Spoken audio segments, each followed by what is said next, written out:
Hello friends, स्वागत है आप सभी का नारायण जनरल स्टडीज में। आइए करते हैं ज्ञान बिंदु बिहार दरोगा मॉडल प्रैक्टिस सेट नंबर 2। इससे पहले प्रैक्टिस सेट नंबर 1 बहुत अच्छे से कवर किया गया है और साथ ही एडुटेरिया के दोनों वॉल्यूम 1 और वॉल्यूम 2 के सभी प्रैक्टिस सेट को अच्छे से कवर किया गया है। सबका प्लेलिस्ट बना हुआ है, आप लोग जरूर देखिए। जिन्होंने भी चैनल को सब्सक्राइब नहीं किए हैं, सब्सक्राइब भी जरूर कर लीजिए। चलिए करते हैं पहला क्वेश्चन है, कौन सी मृदा रबर और कॉफी फसल के लिए सबसे अच्छी मानी जाती है? तो ऐसा कौन सा मृदा है या कौन सी मिट्टी है जो कॉफी और रबर के लिए ठीक है सबसे अच्छी मानी जाती है? तो यह है लेटराइट मृदा। कौन सा? लेटराइट मिट्टी कहिए, लेटराइट मृदा कहिए। इससे रिलेटेड और याद रखिएगा एक चीज, जो लेटराइट मिट्टी है इसमें चाय की भी खेती होती है। चलिए करते हैं दूसरा क्वेश्चन है, भारत का सबसे बड़ा कृत्रिम बंदरगाह कौन सा है? तो भारत का सबसे बड़ा जो है कृत्रिम बंदरगाह यह है नहावा शेवा। कौन सा है?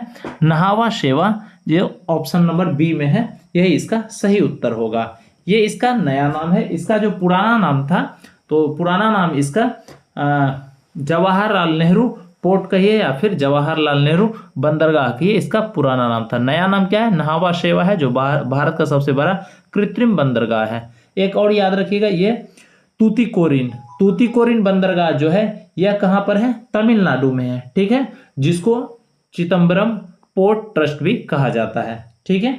चलिए इसके बाद करते हैं अगला क्वेश्चन। ये नहावा शेवा जो है ये कहां पर है? महाराष्ट्र में। ये भी याद रखिएगा, मुंबई में, नवी मुंबई में है। चलिए अगला कर लेते हैं। इसके बाद क्या है? नेलांग घाटी किस राज्य में स्थित है? तो नेलांग घाटी जो है यह स्थित है उत्तराखंड में। इसका उत्तर हो जाएगा ऑप्शन नंबर सी। अगला क्वेश्चन कर लेते हैं। इसके बाद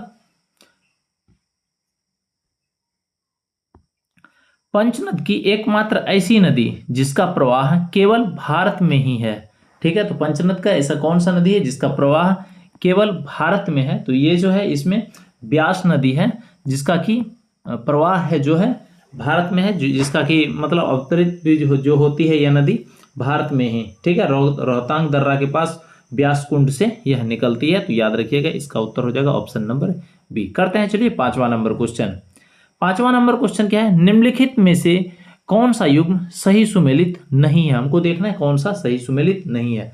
सबसे पहले दिया हुआ शिव समुद्रम जलप्रपात। तो शिव समुद्रम जलप्रपात जो है यह कावेरी नदी पर है, बिल्कुल सही है। दूसरा क्या है? गोकक जलप्रपात, यह घाट प्रवाह नदी पर है, यह भी बिल्कुल सही है। उसका है दुग्धधारा जलप्रपात, इसमें लिखा हुआ है मांडवी नदी पर है, तो मांडवी नदी पर नहीं है। दुग्धधारा जलप्रपात जो है यह नर्मदा नदी पर, हम एन लिख देते हैं, एन से नर्मदा होता है, तो यह नर्मदा नदी पर है दुग्धधारा जलप्रपात, जो सही सुमेलित नहीं है। सी नंबर यही हमारा उत्तर हो जाएगा। बाकी देख लेते हैं डी नंबर में क्या? कूचिकल जलप्रपात जो है वाराही नदी पर है, यह भी बिल्कुल सही है। यह दुग्धधारा जो है याद रखिएगा कहां पर है? नर्मदा नदी पर है, ठीक। और यहां लिखा हुआ है मांडवी नदी, ठीक है। मांडवी नदी पर जो है यह दूध सागर जलप्रपात है, याद रखिएगा। कौन सा? दूध सागर जलप्रपात जो है यह मांडवी नदी पर है। एक मिनट, तो दूध सागर जलप्रपात जो है यह कहां पर है? मांडवी नदी पर, याद रखिएगा। और दुग्धधारा जलप्रपात जो है यह नर्मदा नदी पर है। नर्मदा नदी पर और सब याद रखिएगा, धुआंधार जलप्रपात है, कपिलधारा जलप्रपात है, दुग्धधारा जलप्रपात है, ये सब नर्मदा नदी पर है। नर्मदा नदी पर और मांडवी नदी पर कौन सा है? दूध सागर जलप्रपात है। तो हमारा उत्तर हो जाएगा ऑप्शन नंबर सी। चलिए करते हैं इसके छठा नंबर क्वेश्चन क्या है? वृहद हिमालय की प्रमुख चोटियों का ऊंचाई के अनुसार सही क्रम है। तो हमको वृहद हिमालय, ग्रेट हिमालय का क्या देखना है? प्रमुख चोटी देखना है, जो ऊंचाई के अनुसार इसका सही क्रम क्या होगा, छोटा फिर बड़ा फिर उससे बड़ा, ऐसे करके। तो इसमें सबसे पहले आ जाएगा मकालू, बी नंबर में ही है मकालू, फिर धौलागिरी, फिर नंगा पर्वत, फिर अन्नपूर्णा। तो हमारा उत्तर हो जाएगा ऑप्शन नंबर बी। चलिए करते हैं सातवां नंबर क्वेश्चन है, कथन दिया हुआ है, हमको कथन पर विचार करना है। तो देख लेते हैं क्या कथन दिया हुआ है, उस पर विचार करते हैं। तो इसमें हमको देखना है जो सत्य कथन है वह बताना है उत्तर में। सबसे पहला कथन दिया है, भारत में अधिकांश कोयला गोंडवाना क्रम की शैलों से प्राप्त होता है, बिल्कुल सही है। दूसरा है गोंडवाना युगीन कोयला मुख्यतः बिटुमिनस प्रकार का है, यह भी बिल्कुल सही है। क्या है? बिटुमिनस कोयला में सल्फर की प्रचुर मात्रा होती है, तो ये गलत दिया हुआ है तीसरा ऑप्शन। ठीक है, जो बिटुमिनस कोयला होता है उसमें सल्फर जो है प्रचुर नहीं होती है, वह कम मात्रा में होती है। कितना? बहुत कम मात्रा में होती है सल्फर। तो तीसरा ऑप्शन गलत है। तो हमारा जो सही उत्तर हो जाएगा ऑप्शन 1 और 2 जो बी में दिया हुआ है, ये हमारा सही उत्तर होगा। चलिए करते हैं इसका 8वां नंबर क्वेश्चन। 8वां नंबर क्वेश्चन क्या है? निम्नलिखित में से किस लौह इस्पात कारखाना की अवस्थिति कोयला क्षेत्र के समीप है? तो जो लौह इस्पात कारखाना है जिसकी अवस्थिति कोयला क्षेत्र के पास है, यह दुर्गापुर। इसका उत्तर हो जाएगा ऑप्शन नंबर ए। चलिए करते हैं 9वां नंबर क्वेश्चन। 9वां नंबर क्वेश्चन क्या है? वर्ष 2011 के जनगणना के अनुसार निम्न राज्यों में से किस राज्य की जनसंख्या घनत्व सर्वाधिक है? तो जनसंख्या घनत्व देखना है, ये ऑप्शन के अकॉर्डिंग देख लेते हैं। जो तो इसमें जब ऑप्शन के अकॉर्डिंग देखें, उत्तर प्रदेश, केरल, पश्चिम बंगाल, तमिलनाडु में जो तमिलनाडु है यह इसमें जनसंख्या घनत्व बहुत अधिक है। ठीक है, जनसंख्या घनत्व पश्चिम बंगाल में बहुत ज़्यादा है। ठीक है, याद रखिएगा। याद रखिए क्या, 1 नंबर में लिख देते हैं, 1 में आता है बिहार जिसका कि जनसंख्या घनत्व अधिक है, जिसमें प्रति वर्ग किलोमीटर 1 वर्ग किलोमीटर पर कितना 1106 व्यक्ति रहते हैं। यहीं जब पश्चिम बंगाल दूसरे नंबर पे आता है 1028 रहते हैं व्यक्ति। ठीक है, तो हमारा उत्तर हो जाएगा ऑप्शन के अकॉर्डिंग जिसमें जनसंख्या घनत्व सर्वाधिक है वह है पश्चिम बंगाल। याद रखिएगा। ऐसे देखेंगे तो सबसे ज्यादा जो है बिहार में है, 1 नंबर में आता है। चलिए इसके बाद कर लेते हैं हम लोग 10वां नंबर क्वेश्चन। थोड़ा ध्यान से सुनिएगा, क्वेश्चन थोड़ा ब्लर है, ध्यान से सुनिएगा। आसान आसान क्वेश्चन है। क्या है? सौर मंडल में सर्वाधिक पलायन वेग वाला ग्रह कौन सा है? क्वेश्चन फिर से सुनिए, थोड़ा सा ब्लर है। क्या है? सौर मंडल में सर्वाधिक पलायन वेग वाला ग्रह है। तो सौर मंडल में सर्वाधिक पलायन वेग वाला जो ग्रह है यह है बृहस्पति। याद रखिएगा, ऑप्शन नंबर बी उत्तर हो जाएगा। चलिए करते हैं अगला क्वेश्चन। क्या है? निम्नलिखित में से कौन सा युग्म सही सुमेलित नहीं है? हमको देखना है कौन सा सही सुमेलित नहीं है। एक तरफ स्थानीय पवन दिया हुआ है, दूसरी तरफ क्षेत्र या देश दिया हुआ है। सबसे पहले आ जाता है सामून। सामून जो है इसमें अरब क्षेत्र लिखा है, अरब क्षेत्र नहीं होगा। सामून जो है कहां पर है? ईरान में बहती है। तो सामून का क्या हो जाएगा? ईरान। याद रखिएगा, जो पहला ही ऑप्शन सही सुमेलित नहीं है, जो हमारा उत्तर हो जाएगा ऑप्शन नंबर ए। बाकी और सब देख लेते। क्या है? सांता आना कैलिफोर्निया में है, बिल्कुल सही है, कैलिफोर्निया में बहती है ये पवन। ठीक है, सांता आना। उसके बाद फिर क्या है? हबूब। हबूब जो है यह सूडान में बहती है, ये भी सही है। और उसके बाद बोड़ा दिया है, बोड़ा इटली में, ये भी सही है। पहला ऑप्शन गलत है, जो सामून लिखा था अरब क्षेत्र, तो इसका याद रखिएगा सामून ईरान में पवन बहती है। तो हमारा उत्तर हो जाएगा ऑप्शन नंबर ए। चलिए करते हैं 12वां नंबर क्वेश्चन। 12वां नंबर क्वेश्चन क्या है? निम्नलिखित देशों में से किससे होकर मकर वृत्त गुजरती है? ठीक है, मकर वृत्त कही है, फिर मकर रेखा कही है। तो इसमें देख लेते हैं, जो देश दिया हुआ है ये सब चिली, उरुग्वे, मोजाम्बिक, नामीबिया।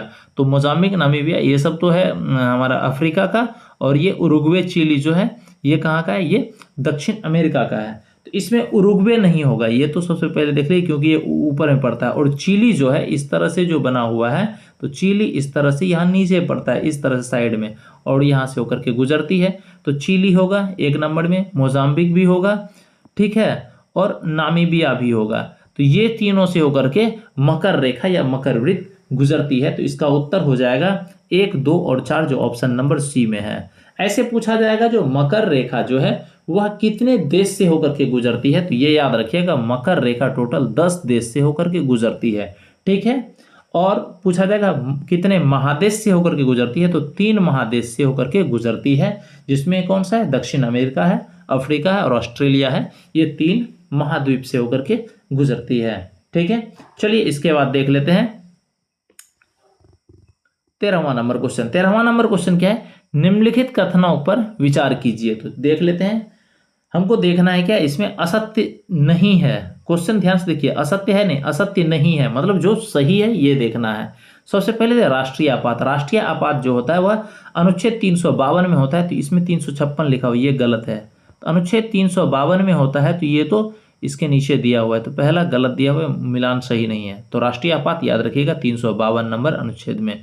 राष्ट्रपति शासन है अनुच्छेद 356 में, जो इसमें दिया हुआ है। तो ये भी सही मिलान नहीं, ये भी हमारा उत्तर नहीं होगा। वित्तीय आपात 360 में दिया, ये बिल्कुल सही मिलान है, यही हमारा उत्तर हो जाएगा, जिसमें हमारा हो जाएगा ऑप्शन सी, केवल सी। चलिए करते हैं इसका 14वां नंबर क्वेश्चन। 14वां नंबर क्वेश्चन क्या है, राज्यसभा में गणपूर्ति के लिए कम से कम कितने सदस्य की आवश्यकता होनी चाहिए। तो राज्यसभा में गणपूर्ति के लिए कम से कम जो सदस्य की आवश्यकता होनी चाहिए, ऑप्शन के अकॉर्डिंग इसमें हो जाएगा 25। ठीक है, जो गणपूर्ति है इसी को क्या कहते हैं, कोड़म कहते हैं। क्या कहते हैं, कोड़म कहते हैं। ठीक है, कोड़म कितना होता है, जितना टोटल सदस्य है उसका 1/10वां भाग कोड़म होता है, जो इतना उपस्थित होना जरूरी होता है सदन के चलने के लिए।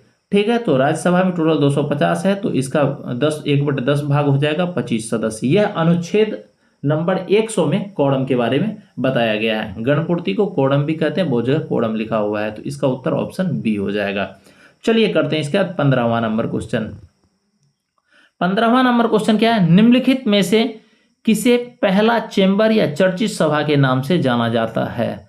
तो पहला चेंबर या चर्चित सभा के नाम से जाना जाता है लोकसभा को। ठीक है, इसमें जो है पब्लिक डायरेक्ट चुन करके अपने नेता को भेजती है। ठीक है, तो चलिए अगला कर लेते हैं 16वां नंबर क्वेश्चन।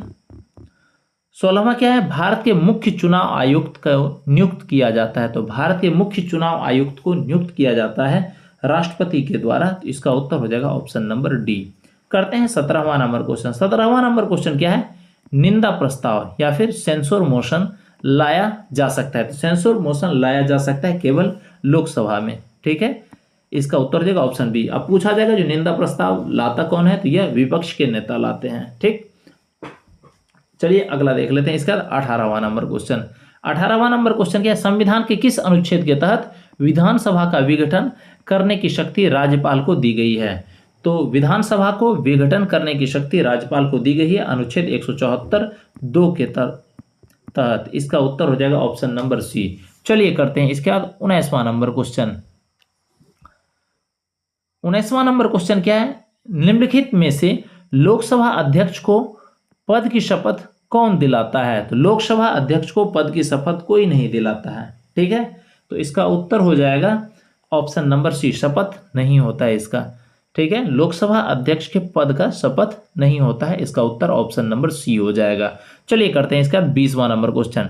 20वां नंबर क्वेश्चन क्या है, प्रारूप समिति द्वारा कुल 141 बैठक कितने माह के अंदर की गई थी। तो प्रारूप समिति के द्वारा 141 बैठक जो की गई थी टोटल 6 माह के अंदर की गई थी, इसका उत्तर हो जाएगा ऑप्शन नंबर सी। करते हैं 21वां नंबर क्वेश्चन। 21वां नंबर क्वेश्चन क्या है, मूल अधिकारों का प्रारूप किसने तैयार किया था। तो मूल अधिकारों का प्रारूप जो तैयार किया था, यह किया था जवाहरलाल नेहरू, इसका उत्तर हो जाएगा ऑप्शन नंबर सी। चलिए अगला देख लेते हैं 22वां नंबर क्वेश्चन। 22वां नंबर क्वेश्चन क्या है, निम्न में से कौन सी युक्ति सूचना संकेत को समतुल्य विद्युतीय संकेत में परिवर्तित करती है। फिर से सुनिएगा, क्या है, निम्नलिखित में से कौन सी सूचना संकेत को समतुल्य विद्युतीय संकेत में परिवर्तित करती है। तो यह जो करती है ट्रांसड्यूसर जो है, यह परिवर्तित करती है। चलिए इसके बाद करते हैं फिर 23वां नंबर क्वेश्चन। 23वां नंबर क्वेश्चन क्या है, फ़ारेनहाइट पैमाने तापमान 200 डिग्री फ़ारेनहाइट को, इसका मान सेल्सियस के पैमाने में क्या होगा। हमको चेंज करना है 200 डिग्री फ़ारेनहाइट को सेल्सियस में। ठीक है, तो इसको चेंज करने के लिए कैसे करते हैं हम लोग देख लेते हैं। एक छोटा सा फॉर्मूला है, F-32, एक मिनट, F घटा 32 बाय 9 बराबर कितना हो जाएगा, C/5। ठीक है, इसको सॉल्व जब हम करेंगे तो फ़ारेनहाइट की जगह क्या लिख देंगे, 200 घटा 32/9 बराबर C/5। इसमें 32 माइनस करेंगे तो कितना हो जाएगा, 168। 168/9 इधर इरेज कर देते हैं अब, बराबर क्या हो जाएगा, C/5। ठीक, तो इसको हम लोग जब पूरा सॉल्व करेंगे तो हमारा उत्तर हो जाएगा 93.3। आप मल्टीप्लाई कर लीजिएगा, हम कर लिख देते हैं 168 गुना 5/9, यही जो काटेगा इसमें सी का वैल्यू आ जाएगा। तो ये आएगा सी का वैल्यू, आंसर हो जाएगा इसका सी नंबर। f - 32/9 बराबर c/5, हमको सी का वैल्यू निकालना है सेल्सियस में, ये निकल जाएगा। f की जगह 200 रख दीजिएगा। चलिए करते हैं इसके बाद अगला क्वेश्चन 24वां नंबर। तो इसका 23 का जो उत्तर हो जाएगा ऑप्शन नंबर सी होगा, याद रखिएगा, ठीक है। चलिए इसके बाद करते हैं अगला 24वां नंबर क्वेश्चन। 24वां नंबर क्वेश्चन क्या है, एक मंदिर में 100 वाट क्षमता वाले 5 बल्ब लगातार 20 घंटे तक जलाए जाते हैं तो संपूर्ण विद्युत खर्च होगी। तो ये भी छोटा सा न्यूमेरिकल है, हमको संपूर्ण विद्युत कितना खर्च होगा ये निकालना है। तो किलोवाट आवर निकाल लेते हैं, kWh निकाल लेते हैं, किलोवाट आवर। तो इसमें कितना है, 100 वाट क्षमता वाले कितना है, 200 बल्ब है, सॉरी 20 बल्ब है, ठीक है। तो इसको किलोवाट आवर में हम इसको चेंज कर लेंगे, तो इसको 1000 से हम भागा कर देंगे, तो ये कितना हो जाएगा, 2 0 2 0 1 0 1 0 कट जाएगा, तो 2, ठीक। यूनिट में हम निकाल रहे हैं। टोटल कितना बल्ब है, 20 घंटे तक 5 बल्ब है ना, टोटल हमको 5 बल्ब है, 5 बल्ब लिखाना है, 2 गुना 5, जब 2 यूनिट निकला एक बल्ब का, ठीक ना, तो 5 बल्ब का कितना हो जाएगा, 5 दूना 10 यूनिट। तो हमारा उत्तर हो जाएगा ऑप्शन नंबर डी, यहाँ पर जो दिया हुआ है, ठीक है। तो ये हमारा उत्तर हो जाएगा, बहुत आसान है। चलिए अगला कर लेते हैं। इसके बाद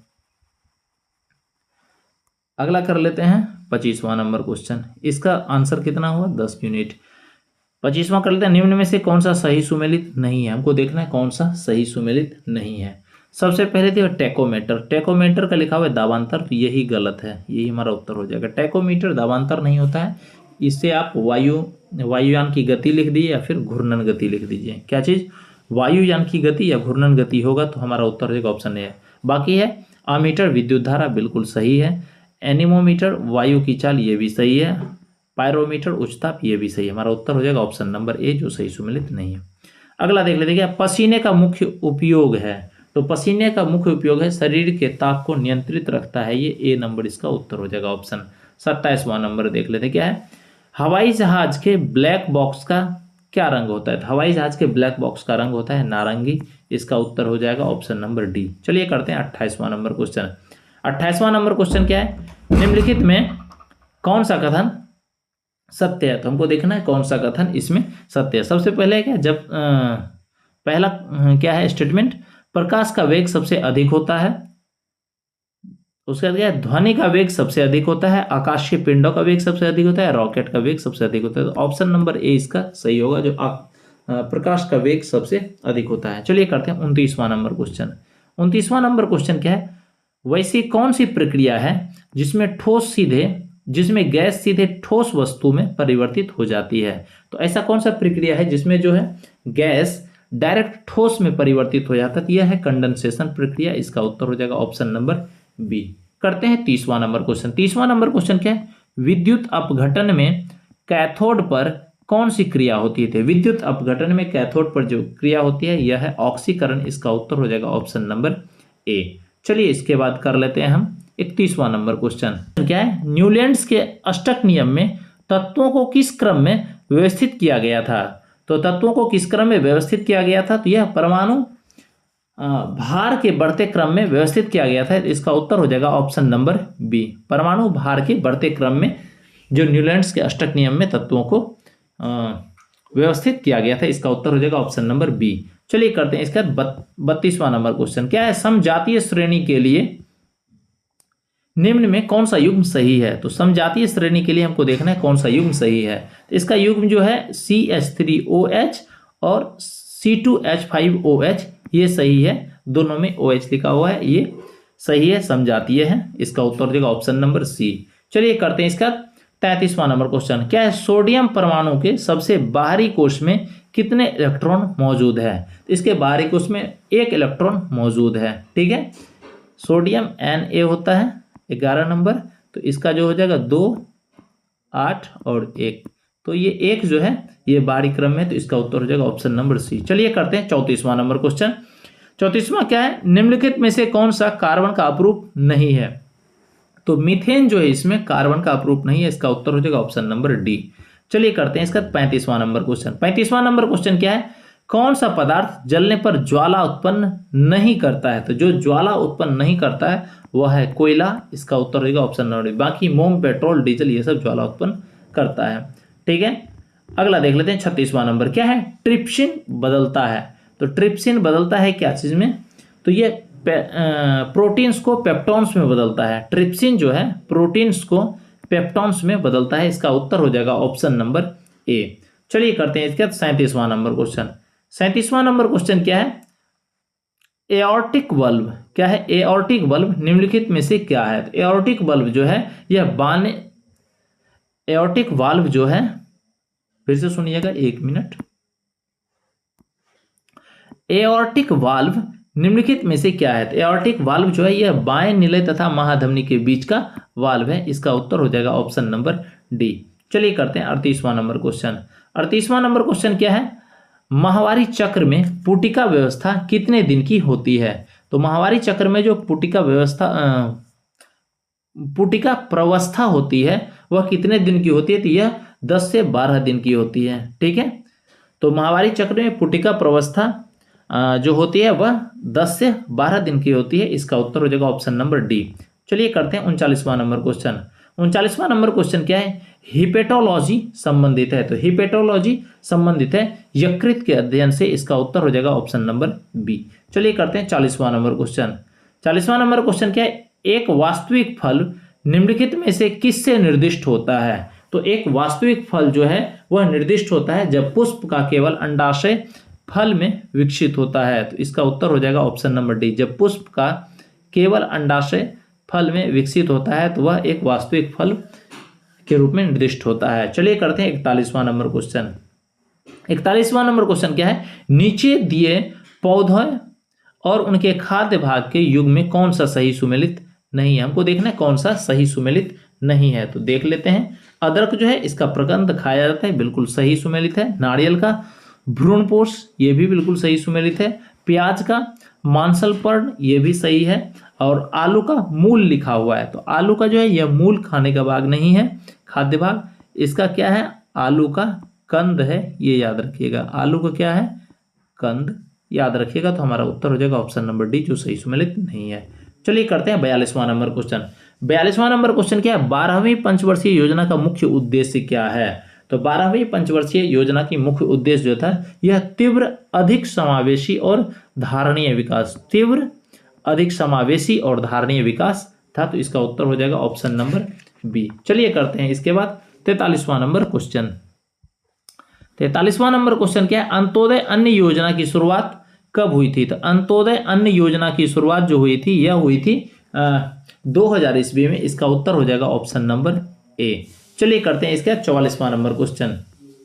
44वां नंबर क्वेश्चन क्या है, जैसे जैसे अर्थव्यवस्था का विकास होता है वैसे वैसे जीडीपी में तृतीय क्षेत्र का अंश बढ़ता है। ठीक है, जैसे जैसे क्या होगा, अर्थव्यवस्था में विकास होगा तो जीडीपी में तृतीय क्षेत्र का अंश क्या होगा, बढ़ेगा। तृतीय क्षेत्र में क्या आ जाता है, प्रोडक्शन आ जाता है, मतलब जो हम लोग बेचते हैं या फिर फैक्ट्री से निकाल करके प्रोड्यूस करते हैं, पैकेजिंग सब करते हैं, तो इसमें क्या होगा, जीडीपी में तृतीय क्षेत्र का अंश बढ़ेगा। इसका उत्तर हो जाएगा ऑप्शन नंबर बी। ठीक है, तो क्या है, तृतीय क्षेत्र का अंश बढ़ता है।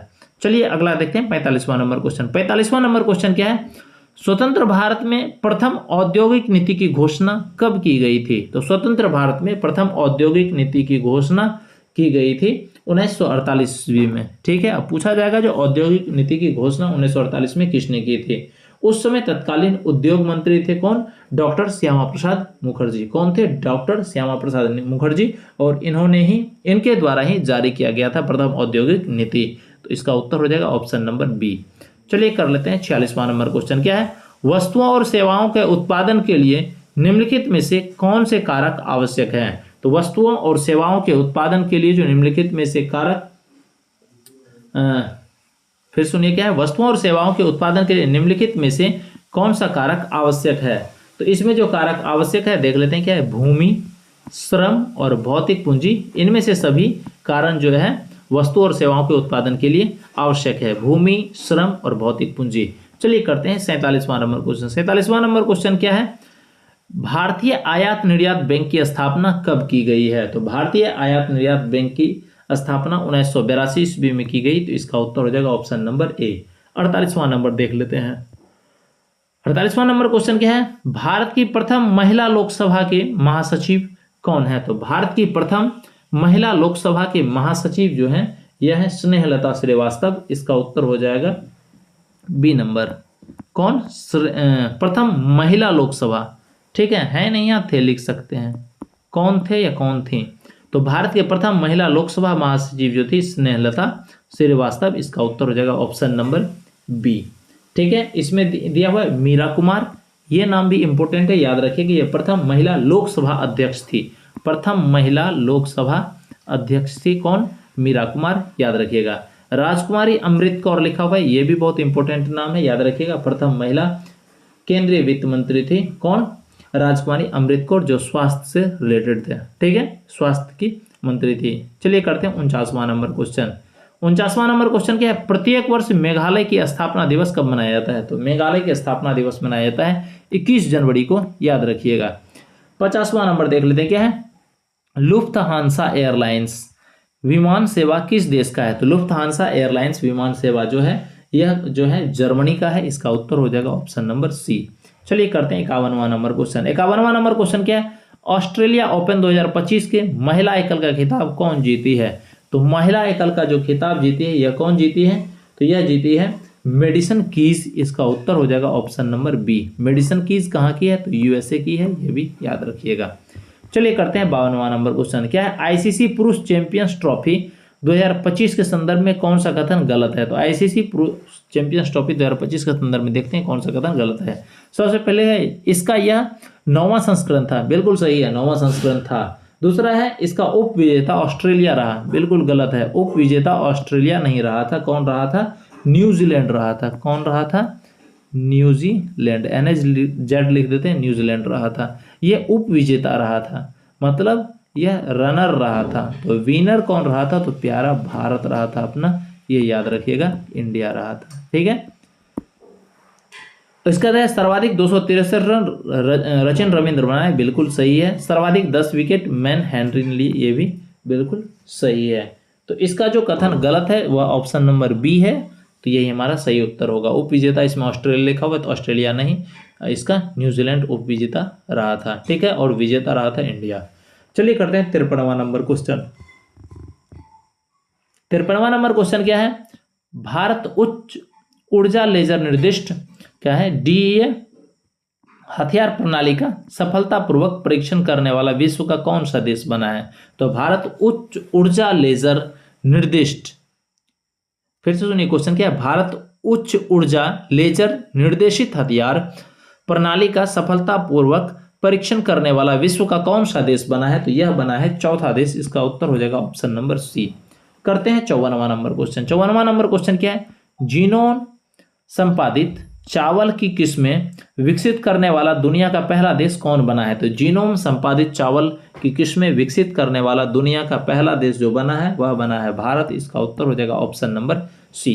चलिए इसके बाद करते हैं 55वां नंबर क्वेश्चन।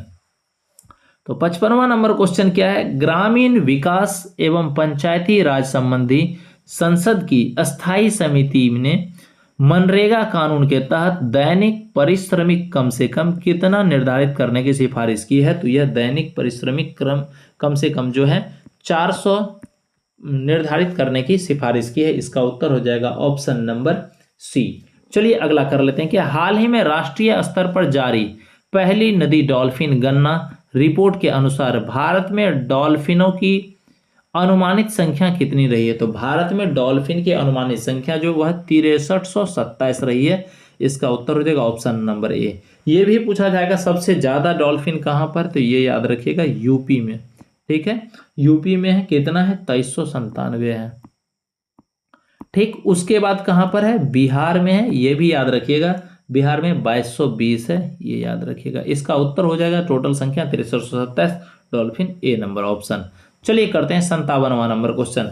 57वां नंबर क्वेश्चन क्या है? निम्नलिखित में से किस राज्य का माधव राष्ट्रीय उद्यान भारत के 58वां बाघ अभ्यारण्य घोषित किया गया? तो 58वां बाघ अभ्यारण्य घोषित किया गया है।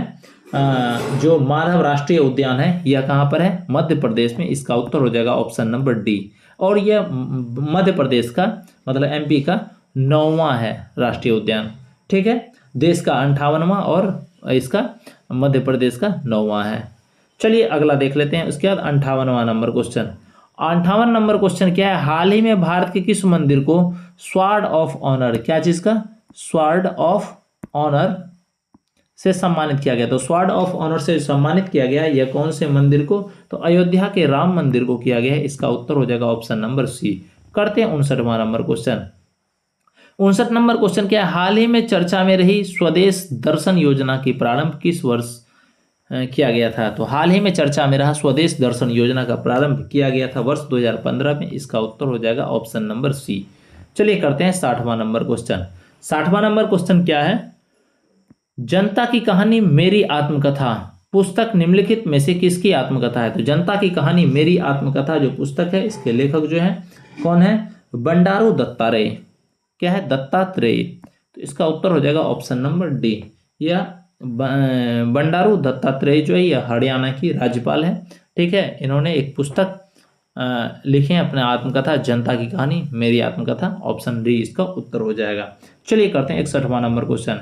61वां नंबर क्वेश्चन क्या है? निम्नलिखित में से किन्हें राजगीर खेल विश्वविद्यालय के पहले कुलपति के रूप में नियुक्त किया गया है? तो राजगीर खेल विश्वविद्यालय के पहले कुलपति के रूप में नियुक्त किया गया है शिशिर सिन्हा को। इसका उत्तर हो जाएगा ऑप्शन नंबर डी। करते हैं 62वां नंबर क्वेश्चन। 62वां नंबर क्वेश्चन क्या? हाल ही में उत्तराखंड उच्च न्यायालय की पहली महिला मुख्य न्यायाधीश किसे नियुक्त किया गया है? तो उत्तराखंड उच्च न्यायालय की पहली महिला मुख्य न्यायाधीश नियुक्त किया गया है रितु बिहारी को। इसका उत्तर हो जाएगा ऑप्शन नंबर ए। चलिए करते हैं 63वां नंबर क्वेश्चन। 63वां नंबर क्वेश्चन क्या है? निम्न में से किस संस्था द्वारा कृत्रिम बुद्धिमत्ता तैयारी सूचकांक जारी किया गया था? तो कृत्रिम बुद्धिमत्ता तैयारी सूचकांक जो जारी किया गया है यह कौन सी संस्था के द्वारा जारी किया गया है? तो यह जारी किया गया है अंतर्राष्ट्रीय मुद्रा कोष के द्वारा। इसका उत्तर हो जाएगा option number B. International Monetary Fund IMF के द्वारा यह जारी किया गया है। चलिए कर लेते हैं इसका 64वां नंबर क्वेश्चन। 64वां नंबर क्वेश्चन क्या? हाल ही में एक देश एक धड़कन पहल की शुरुआत निम्नलिखित में किसके द्वारा की गई? तो एक देश एक धड़कन की शुरुआत जो की गई है संस्कृति मंत्रालय के द्वारा। इसका उत्तर हो जाएगा ऑप्शन नंबर सी। करते हैं 65वां नंबर क्वेश्चन। 65वां नंबर क्वेश्चन क्या है? निम्नलिखित में से किस देश के साथ भारत मेरकोसर व्यापार क्या है? मेरकोसर व्यापार समझौता को विस्तार देने की घोषणा की है? तो मेरकोसर व्यापार समझौता को विस्तार देने की घोषणा की है। यह कौन से देश के साथ? भारत और अर्जेंटीना के बीच में। इसका उत्तर हो जाएगा ऑप्शन नंबर डी। चलिए करते हैं इसका 66वां नंबर क्वेश्चन। तो 66वां नंबर क्वेश्चन क्या है? हाल ही में त्रिनिदाद और टोबैगो में भारतीय मजदूरों के वहां पहुंचने की कौन सी वर्षगांठ मनाई गई है? तो त्रिनिदाद और टोबैगो में भारतीय मजदूरों को वहां पहुंचने के लिए जो वर्षगांठ मनाई गई है वह 180वां। इसका उत्तर हो जाएगा ऑप्शन नंबर बी। चलिए इसके बाद करते हैं 67वां नंबर क्वेश्चन। क्या हाल ही में तेलंगाना सरकार द्वारा महिला शिक्षक दिवस किस तिथि को मनाने की घोषणा की गई है? तो महिला शिक्षक दिवस जो मनाने की घोषणा की गई है तेलंगाना सरकार के द्वारा यह 3 जनवरी को की गई है। अब 3 जनवरी को महिला शिक्षक दिवस मनाने की घोषणा क्यों की गई? क्योंकि इस दिन सावित्रीबाई फुले की जयंती है। ठीक है, तो सावित्रीबाई फुले की जयंती पर 3 जनवरी को महिला शिक्षक दिवस मनाने की घोषणा की गई है तेलंगाना सरकार के द्वारा। इसका उत्तर ऑप्शन सी हो जाएगा। चलिए करते हैं 68वां नंबर क्वेश्चन। 68वां नंबर क्वेश्चन क्या है? मई 2025 में केंद्रीय आयुर्वेदीय विज्ञान अनुसंधान परिषद ने किन आयुर्वेदिक पांडुलिपियों को पुनर्जीवित किया है? तो यह कौन सी पांडुलिपि को पुनर्जीवित किया है? तो इसमें देख लेते हैं। है द्रव्य रत्नाकर रिदंडू। ठीक है, तो ए नंबर ऑप्शन हो जाएगा क्या चीज? द्रव्य रत्नाकर निधंटू। और दूसरा क्या है? द्रव्य नामकरण निधंटू। ये दोनों 1 और 2 ये दोनों जो है आयुर्वेदिक पांडुलिपि को पुनर्जीवित किया है। तो दोनों का नाम याद रखिएगा। इसका तो उत्तर ऑप्शन सी हो जाएगा 1 और 2। नाम क्या सब है? द्रव्य रत्नाकर निधंटू और द्रव्य नामाकर निधंटू, ये हो जाएगा 1 और 2। चलिए करते हैं 69वां नंबर क्वेश्चन। 69वां नंबर क्वेश्चन क्या है? हाल ही में प्रधानमंत्री मोदी ने थाईलैंड के प्रधानमंत्री को पीतल की नाव भेंट की, यह किस कला में बनी हुई है? जो पीतल की नाव भेंट की है यह ढोकवा कला से बनी हुई है। इसका उत्तर हो जाएगा ऑप्शन नंबर ए। चलिए करते हैं 70वां नंबर क्वेश्चन। 70वां नंबर क्वेश्चन क्या है? हाल ही में बिहार सरकार द्वारा 100% साक्षरता प्राप्त करने का लक्ष्य किस वर्ष तक रखा गया है? तो 100% साक्षरता प्राप्त करने का लक्ष्य जो रखा गया है, यह रखा गया है 2030 तक। इसका उत्तर हो जाएगा ऑप्शन नंबर ए। ठीक है, चलिए करते हैं 71वां नंबर क्वेश्चन। 71वां नंबर क्वेश्चन क्या है? हाल ही में बिहार सरकार द्वारा जल जीवन हरियाली दिवस मनाने की घोषणा की गई है। तो प्रत्येक माह के प्रथम मंगलवार को जल जीवन हरियाली दिवस मनाने की घोषणा की गई है। तो इसका उत्तर ऑप्शन बी हो जाएगा। चलिए करते हैं उसके बाद 72वां नंबर क्वेश्चन क्या है? सार्थक खंड वाले शब्द क्या कहलाते हैं? तो सार्थक खंड वाले शब्द जो कहलाते हैं यह यौगिक कहलाते हैं। इसका उत्तर ऑप्शन सी हो जाएगा। अगला देख लेते हैं 73वां नंबर क्या है? अंशुमाला समास का विग्रह सहित भेद है। तो अंशुमाला समास का विग्रह जो है यह अंशु है माला जिसकी, क्या है? अंशु है माला जिसकी, अर्थात सूर्य। ठीक है, ये इसका उत्तर हो जाएगा जो बहुव्रीहि समास है। इसका उत्तर ऑप्शन ए हो जाएगा। चलिए करते हैं 74वां नंबर क्या है? डैश बदलते रहना। तो क्या बदलते रहना? करवटें बदलते रहना। ठीक है, तो ये एक मुहावरा है, मुहावरा को हमको पूरा करना था। तो मुहावरा क्या है? करवटें बदलते रहना हम सही मुहावरा हो जाएगा, जिसका कि अर्थ होता है स्थिर ना रहना। स्थिर ना रहना होता है करवटें बदलना। इसका उत्तर हो जाएगा ऑप्शन नंबर सी। चलिए करते हैं 75वां नंबर। 75वां नंबर क्वेश्चन क्या है? Change the sentence from direct speech to indirect speech. मतलब डायरेक्ट स्पीच दिया हुआ है, हमको इनडायरेक्ट स्पीच इसका चेंज करना है। ठीक है, चलिए करते हैं, देख लेते हैं क्या दिया हुआ है स्टेटमेंट या सेंटेंस।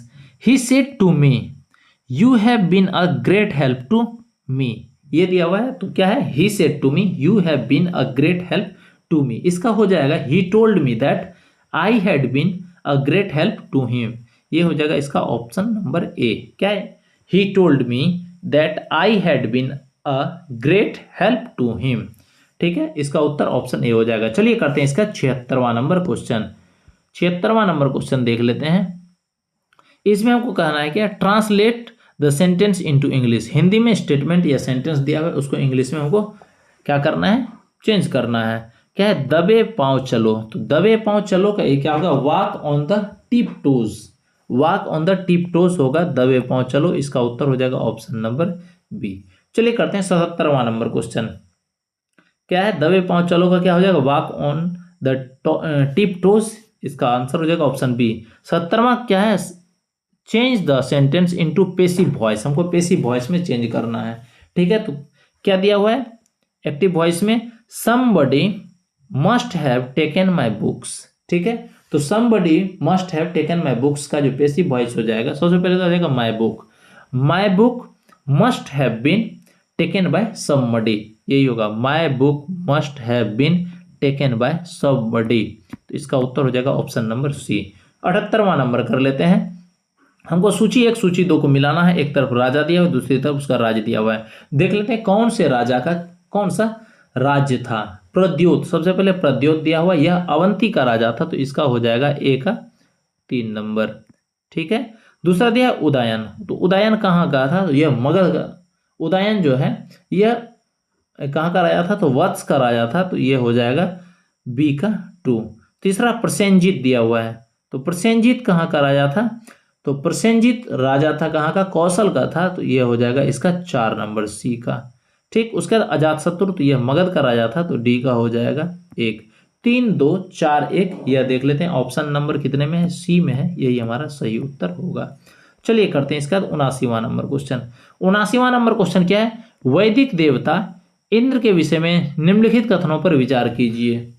ठीक है, तो इंद्र के बारे में हम लोग जानते हैं वह वर्षा के देवता हैं। ठीक है, झंझावत के देवता थे, तो इसका उत्तर हो जाएगा 1 और 4, या ऑप्शन नंबर डी है सही उत्तर, यही होगा 1 और 4। 80वां नंबर क्वेश्चन देख लेते हैं। 80वां नंबर क्वेश्चन क्या है? मोडी लिपि का प्रयोग किन के लेखों में किया जाता था। तो मोटी लिपि का प्रयोग जो किया जाता था यह मराठाओं के लिए किया जाता था, या मराठा लोग मोटी लिपि का प्रयोग करते थे। इसका उत्तर ऑप्शन नंबर डी हो जाएगा। चलिए करते हैं 81वां नंबर क्वेश्चन। 1857 के प्रथम स्वतंत्रता संग्राम में भोपाल के किस वीर ने बहादुरी पूर्ण मुख्य संघर्ष कर बलिदान दिया था? तो बहादुरी पूर्ण मुख्य संघर्ष कर बलिदान जो दिया था 1857 के प्रथम स्वतंत्रता संग्राम में भोपाल के जो वीर थे वह थे फासिल मोहम्मद खान। इसका उत्तर हो जाएगा ऑप्शन नंबर ए। करते हैं 82वां नंबर क्वेश्चन। 82वां नंबर क्वेश्चन क्या है? जब नेपोलियन की शक्ति के सामने यूरोप में साम्राज्य धराशायी हो रहे थे तब किस गवर्नर जनरल ने भारत में ब्रिटिश पताका फहराए रखी थी?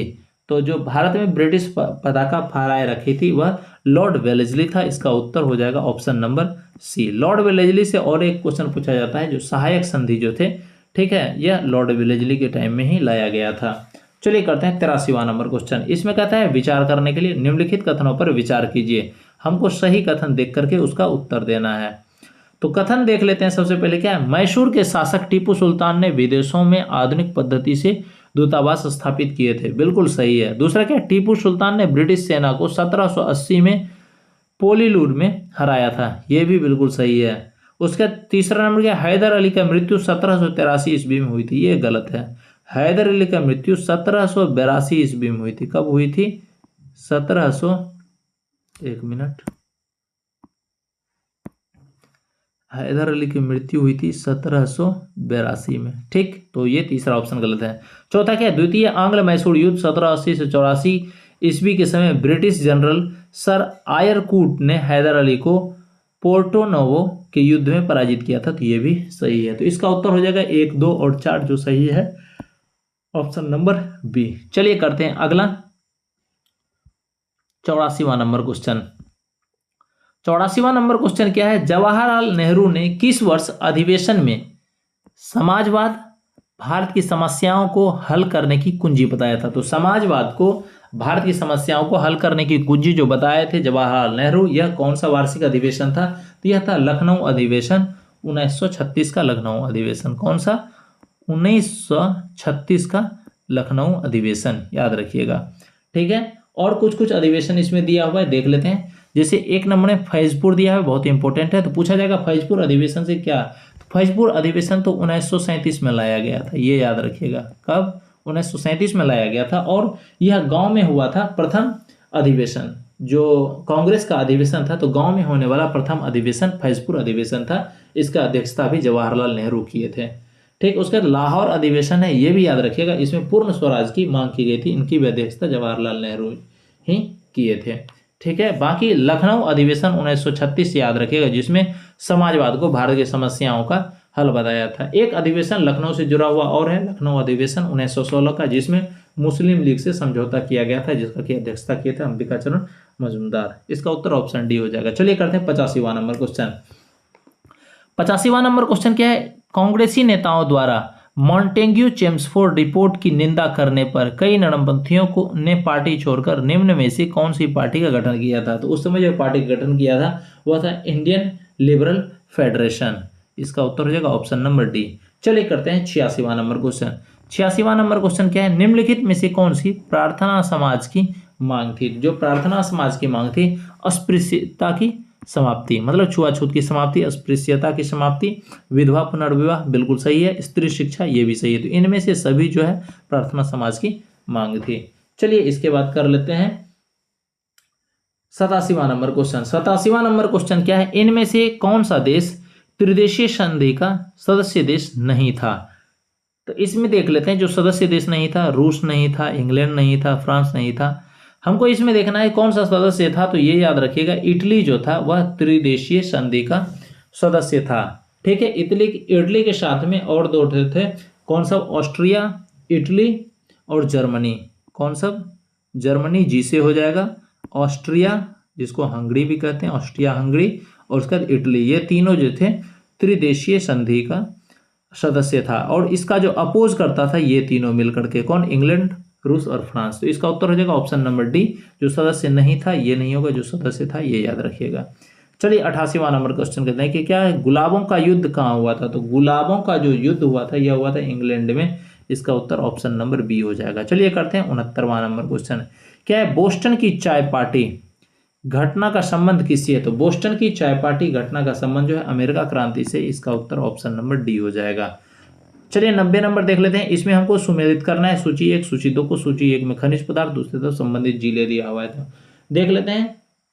पायराइट जो है यह रोहतास जिला में है, बिल्कुल सही है, पहला का ए हो जाएगा। दूसरा है यूरेनियम, यह गया में है, ये भी बिल्कुल सही है, तो 2 का बी हो जाएगा। तीसरा गैलेना दिया हुआ है, तो गैलेना कहाँ पर है? यह बांका डिस्ट्रिक्ट में है, तो इसका डी हो जाएगा 3 का। और एस्बेस्टस जो है यह मुंगेर में होता है, तो इसका 4 का सी हो जाएगा। तो ए बी डी सी यह देख लेते हैं कितने नंबर ऑप्शन में। ऑप्शन नंबर डी में है, यही हमारा उत्तर हो जाएगा।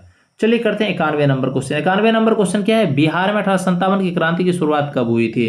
तो बिहार में 1857 की क्रांति की जो शुरुआत हुई थी यह कब हुई थी? यह 12 जून 1857 को देवघर में हुई थी, याद रखिएगा, ये हो जाएगा इसका ऑप्शन नंबर डी। चलिए करते हैं 92 नंबर क्वेश्चन। क्या है? बिहार के उस क्रांतिकारी का नाम बताइए जिसने सितंबर 1928 में हिंदुस्तान सोशलिस्ट रिपब्लिकन आर्मी की बैठक में भाग लिया था। तो 1928 में हिंदुस्तान सोशलिस्ट रिपब्लिकन आर्मी के बैठक में जो भाग लिया था वह कौन से बिहार के थे? तो यह थे फणींद्र नाथ घोष। इसका उत्तर ऑप्शन नंबर ए हो जाएगा। चलिए करते हैं इसका 93 नंबर क्वेश्चन। 93 नंबर क्वेश्चन जो है यह मैथ से रिलेटेड है, बहुत आसान है, देख लीजिए। क्या है?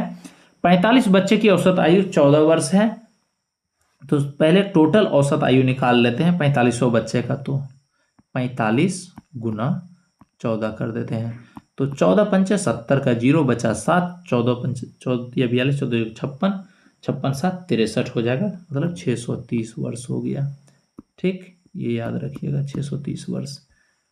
इसके बाद क्या कहता है?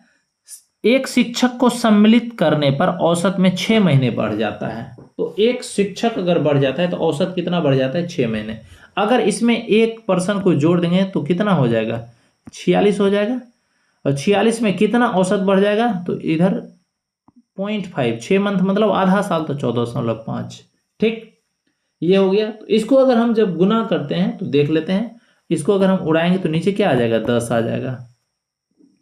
ठीक है, नीचे क्या आ जाएगा? 10 आ जाएगा। तो इसको अगर हम घटाएं तो ये 2 पंच 10 और यहाँ 29 पंचा। ठीक, तो 29 गुना 46 करेंगे तो 9 7 9 छा के 54 हो जाएगा।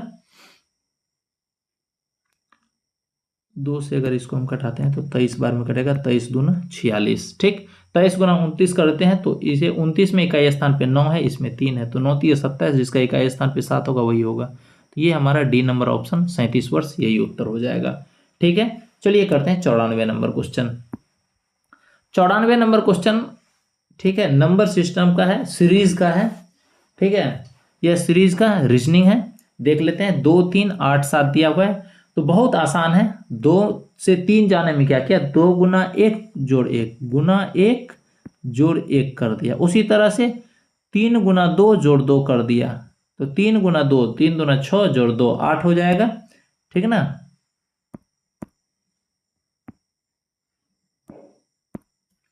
उसी तरह से फिर 8 3 24 गुना 3 जोड़ 3 कर दिया, फिर 27 गुना 4 कर दिया। तो इसी तरह से 112 गुना 5 कर देंगे तो 560 गुना 5 और जोड़ 5 करेंगे तो 112 गुना 5 560 हो जाएगा।